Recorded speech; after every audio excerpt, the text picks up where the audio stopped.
बहुत से लोग सनातन में पीपल की पूजा करते हैं। कौन कौन करते हैं पीपल की पूजा?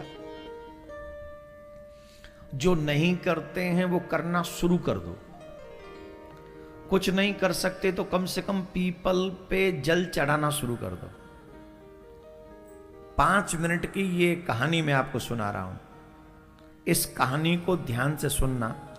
रविवार के दिन पीपल को जल नहीं चढ़ाना चाहिए। रविवार के दिन न तो तुलसी को जल चढ़ाया जाता है और ना ही पीपल को। शनिवार की शाम को अगर आप दीपक भी जलाएं पीपल के नीचे, इसका बहुत बड़ा फल है। एक बहुत अच्छी कहानी 5 मिनट की है, इसको जरा सुन लें और उसके बाद में फिर आगे कथा बढ़ाएंगे। एक ब्राह्मण थे, वन में रहा करते थे। पीपल का एक वृक्ष उनके आश्रम में था, उन्हीं के आश्रम में था। और उनका एक ही काम था कि नित्य पीपल को जल चढ़ाते थे और पीपल की सेवा किया करते थे, प्रदक्षिणा किया करते थे। एक बार यमराज ने उन्हीं के नाम राशि को लाने के लिए कहा कि तुम ले आओ, फलाने को ले आओ। और यमराज के दूत गलती से इन ब्राह्मण देवता को ले गए। और जब ब्राह्मण देवता को ले गए तो यमराज के पास प्रस्तुत किया।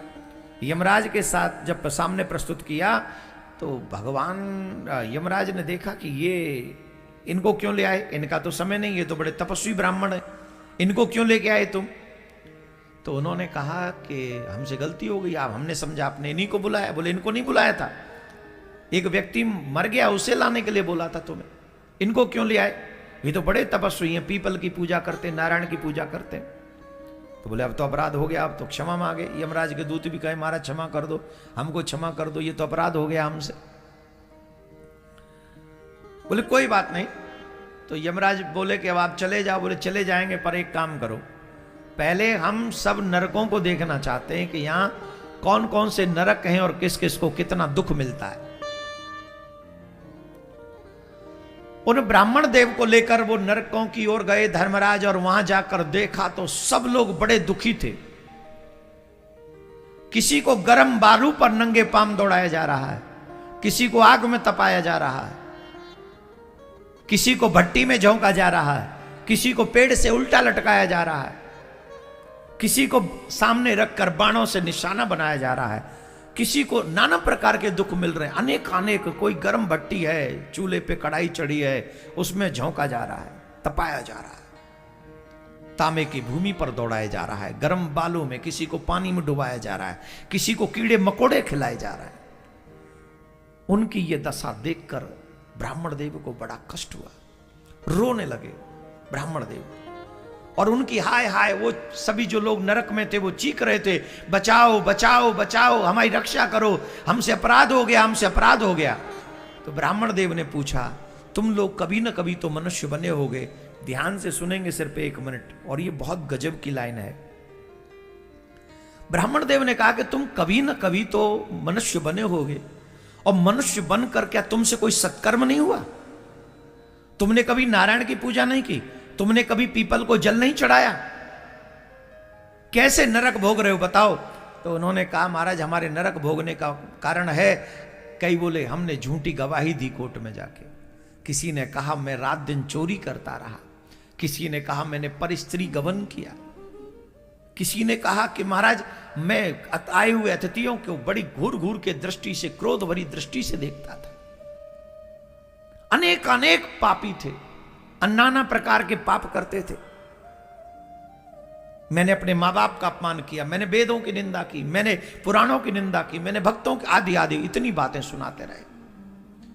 भगवान ब्राह्मण देव बोले तुमने इतने पाप किए, तुमसे कोई सत्कर्म नहीं हो? बोले एक भी सत्कर्म हमने नहीं किया। तो धर्मराज ने कहा चलिए अब आपका हो गया, आपने नरक देख लिया, आप निकलिए, चलिए अब आप नीचे जाइए। ब्राह्मण देव ने कहा मैं नहीं जाऊंगा। बोले क्यों?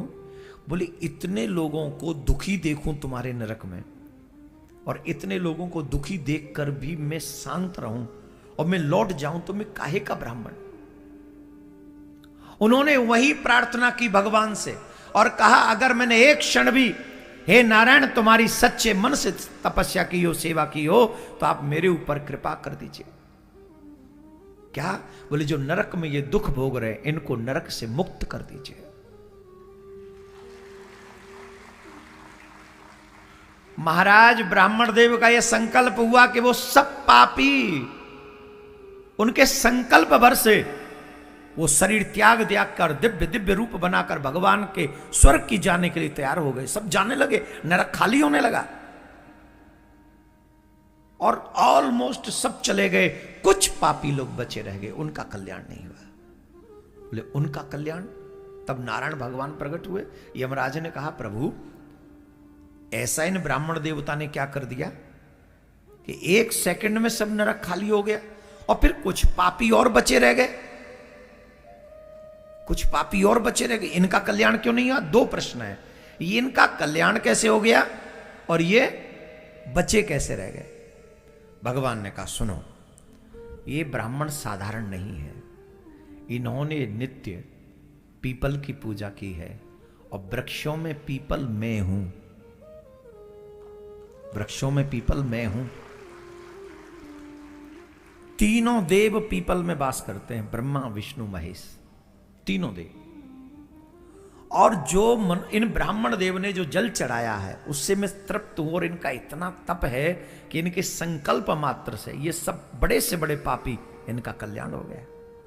पर महाराज ये बचे हुए कौन रह गए? बोलिए बचे हुए वो लोग हैं जिन्होंने पीपल काटे हैं।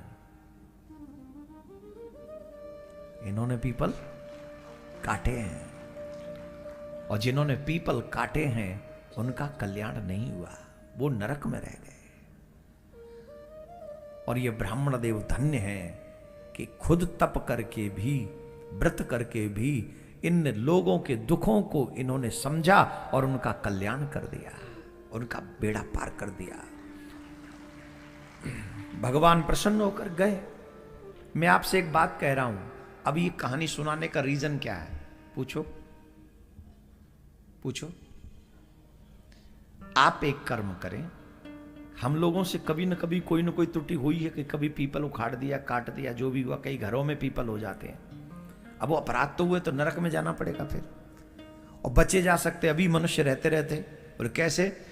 कम से कम 5-5 पीपल के वृक्ष रास्ते में लगाएं कहीं, जो आते जाते हुए लोगों को छांव मिले उसकी, और तब तक उनकी देखभाल करें जब तक वो बड़े न हो जाएं। और इतना आप कर सकते हैं। 5 पीपल मेरे विचार से 50 रुपए से भी कम में आ जाएंगे, 50 रुपए भी नहीं लगने। अब चाहते हो तुम्हारा कल्याण हो, तुम चाहते हो नरकों से बचें, तो 5 पीपल के वृक्ष आप सब अपने द्वारा लगाएं। पीपल को जल दें, रविवार को जल न दें, ये ध्यान रखें। और अगर शनिवार को दीपक भी जला दें तो तुम्हारा कल्याण होने से कोई नहीं रोक सकता, निश्चित कल्याण।